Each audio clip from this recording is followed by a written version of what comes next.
What's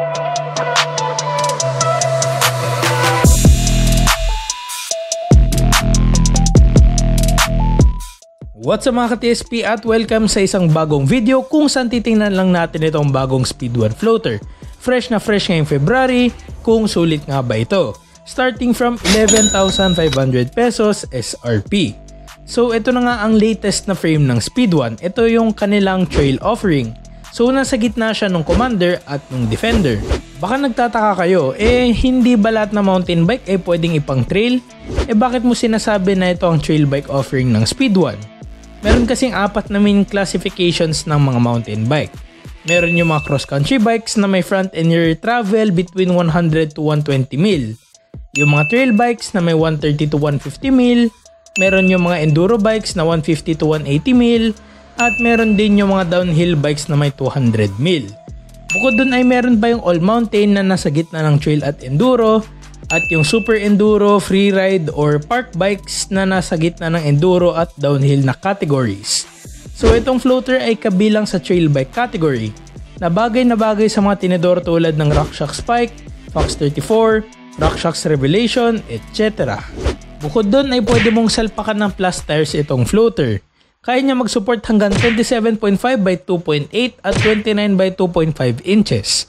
Malaking plus ito para sa akin kasi the wider the better. More grip, more confidence, more fun. O nga pala, huwag kalimutang mag-like at mag-subscribe sa ating channel para sa mas marami pang content na sigurado makakatulong sa inyo.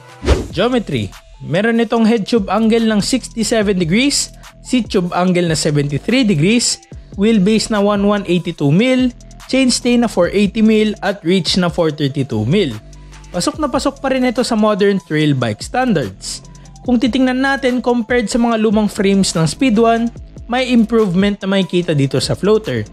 Una ay mas mahaba ang wheelbase, chainstay length at reach nito kumpara sa Destroyer at Defender. So dapat mas stable ito sa palusong kung specs lang ang basehan. Yung head tube angle niya ay sakto din naman sa 67 degrees kung around 140 mil din lang naman ang mga tinidor na isasalpak mo dito. Overall, masasabi kong pwede na itong italaga bilang isang hardcore trail hardtail. Ito ang ibang mga features ng kahang ito. Meron itong tapered na head tube at zero stock na ZS44, ZS56 ang headset standard nito. External cabling siya, so mas madali ang maintenance ito. Pang 31.6 ang seat tube nito, BSA73 ang bottom bracket niya. Dropper ready ito. Meron itong ISC Geo5 tabs, post mount ang caliper mounts ito.